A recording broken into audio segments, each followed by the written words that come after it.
গাজীপুর জেলায় আলোচিত 5 খুন মামলার আসামি পদ্মা সেতুর উপর থেকে পদ্মা নদীতে লাফ দেয়। কাপাসিয়া থানার police, fire service, civil defence অধিদপ্তরে ফায়ার সার্ভিসের সহযোগিতা চান।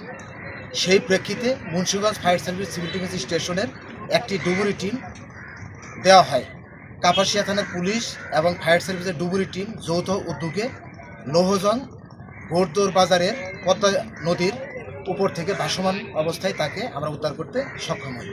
পরবর্তীতে তার মৃতদেহটি কাপাসিয়া থানার পুলিশের কাছে হস্তান্তর করা হয়েছে। এই লোক যে ওই খুনের সাথে সম্পৃক্ত, এইটা কিভাবে শনাক্ত হলো? এই তো বাসা থেকে তার বাচ্চা কাচ্চা মাইরা পালায় আসছে ও বাসা থেকে বাচ্চা কাচ্চা মাইরা উনি পলায় আসছে, আর ওখানে এবং মারার পরে তার ভাইকে জানাইছে ফোনে জানাইছে। এই কারণে এই শনাক্ত হইলো লাশ। এটাও ওই ঘাতক, তাই না? এরপরে লাভ দিয়েছে সে, হ্যাঁ, লাভ দিয়ে পড়ে গেছে। পড়ে যাওয়ার পরে আমরা লাশ খোঁজাখুঁজি করছি, হ্যাঁ। বিভিন্ন মিডিয়ায় আপনারাও জানাইছেন। জি জি জি এরপর পাশাপাশি আমরাও প্রেস রিলিজ করছি। জি। আজকে এই লাশটা লৌহজং এলাকায় ঘোড়াঘাট ঘোড়ারঘাট যে জায়গা, সেখানে একজন জানাইলো যে এখানে একটা লাশ আছে। আমি সকালেই এলাকায় আসছিলাম জি খোঁজার জন্য। জি জি। পরে 1টার দিকে মেসেজ পেলাম যে এখানে একটা লাশ আছে। তো আমি ফায়ার সার্ভিস সহ হ্যাঁ।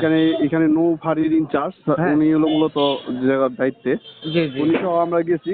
যাওয়ার পরে দেখলাম যে লাশ, ওর ভাই আমাদের সাথে ছিল। ওর ভাই মোটামুটি নিশ্চিত করছে যে এটা আমার ভাই, কিন্তু তার মুখমণ্ডল 6-7 দিন হয়ে গেছে, তো হ্যাঁ। মুখমণ্ডলটা বোঝা যাচ্ছিল না।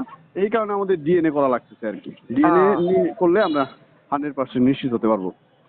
ওকে ওকে ওকে, থ্যাংক ইউ ভাই। গেট আপ, পোশাক আশাক, সব তার জুতা, ওই ঘাতকের। এইগুলা দেখে তার শরীরে পরন অবস্থা থেকে তার ভাই মোটামুটি নিশ্চিত করছে যে এটা আমার ভাই। আচ্ছা, ধন্যবাদ আপনাকে।